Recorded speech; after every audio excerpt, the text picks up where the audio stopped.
Cell, एक ammeter, L लंबाई का एक निक्रोम तार और एक प्लग कुंजी लेते हैं और यहां पर दिखाए गए विद्युत आरेख के अनुसार परिपथ तैयार करते हैं।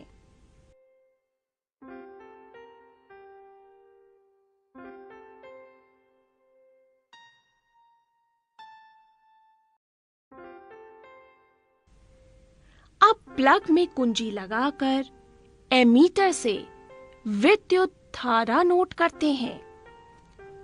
एमीटर का पाठ्यांक है 100 मिली एम्पियर।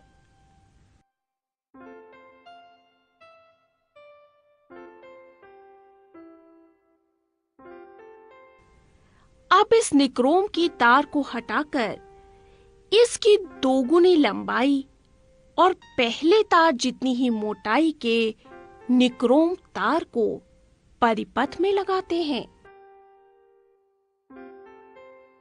अब एक बार फिर से एमीटर का पाठ्यांक नोट करते हैं।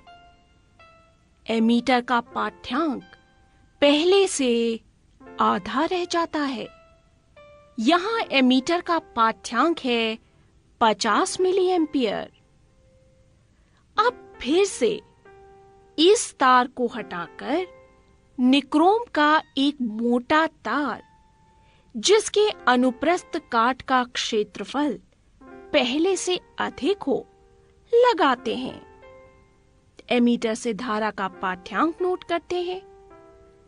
हम देखते हैं कि परिपथ में धारा का मान बढ़ गया है। यहां एमीटर का पाठ्यांक है 150 मिली एम्पियर।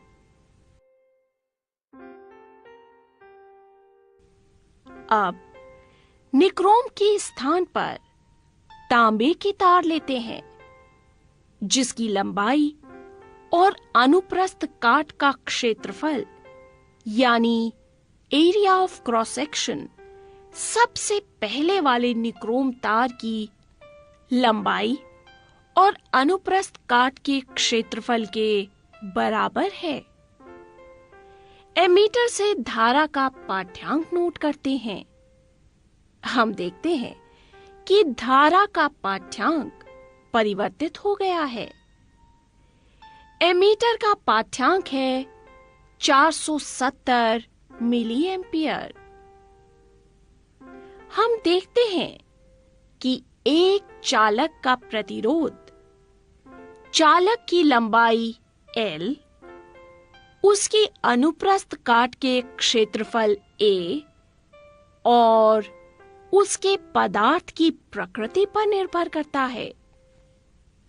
किसी धातु के एक समान यानी यूनिफॉर्म चालक का प्रतिरोध उसकी लंबाई L के अनुक्रमानुपाती होता है। R अनुक्रमानुपाती है L के।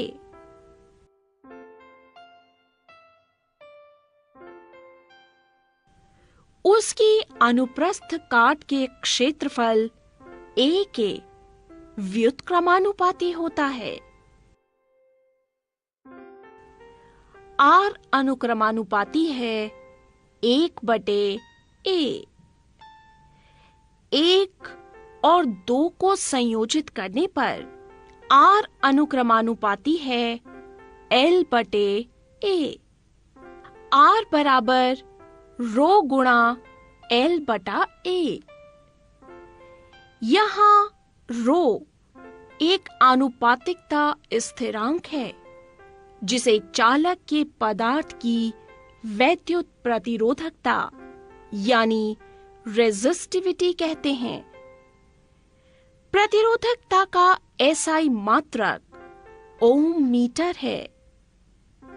प्रतिरोधकता किसी पदार्थ का अभिलाक्षणिक गुणधर्म है। जिस पदार्थ की प्रतिरोधकता कम होती है वो विद्युत का अच्छा चालक होता है।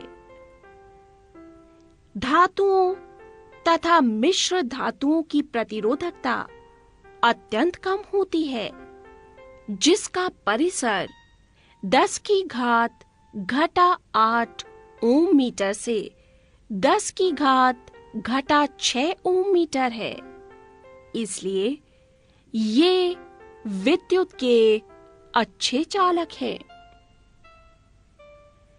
रबर तथा कांच जैसे विद्युत रोधी पदार्थों की प्रतिरोधकता यानी रेजिस्टिविटी बहुत अधिक होती है, लगभग 10 की घात 12 ओम मीटर से 10 की घात 17 ओम मीटर तक। इसलिए इन्हें विद्युत रोधी कहते हैं। पदार्थ का प्रतिरोध R तथा प्रतिरोधकता रो दोनों ताप के परिवर्तन के साथ परिवर्तित होते हैं, अर्थात प्रतिरोध व प्रतिरोधकता ताप पर निर्भर करते हैं। मिश्र धातु की प्रतिरोधकता यानी रेजिस्टिविटी उन्हें बनाने वाली शुद्ध धातुओं की अपेक्षा अधिक होती है। मिश्र धातुओं का उच्च ताप पर शीघ्र ही ऑक्सीकरण नहीं होता, इसीलिए अधिकतर प्रतिरोधक मिश्र धातु के ही बनाए जाते हैं।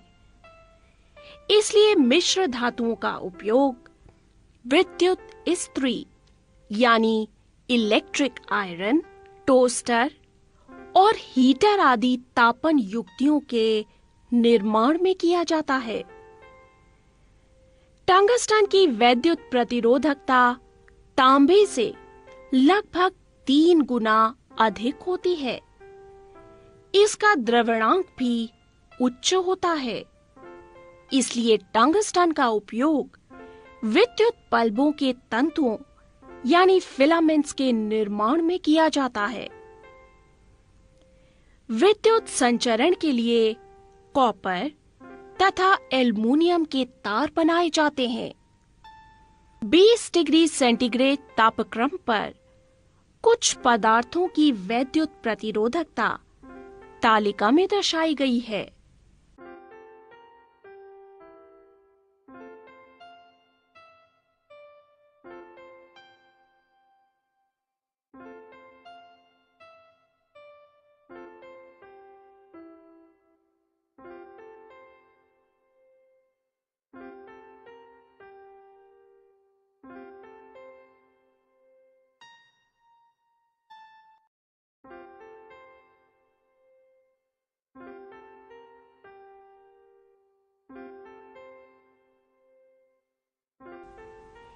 इस तालिका से पता चलता है कि मिश्र धातुओं की वैद्युत प्रतिरोधकता चालकों की वैद्युत प्रतिरोधकता से लगभग 1000 गुणा होती है और विद्युत रोधी पदार्थों की वैद्युत प्रतिरोधकता तो बहुत ही अधिक होती है।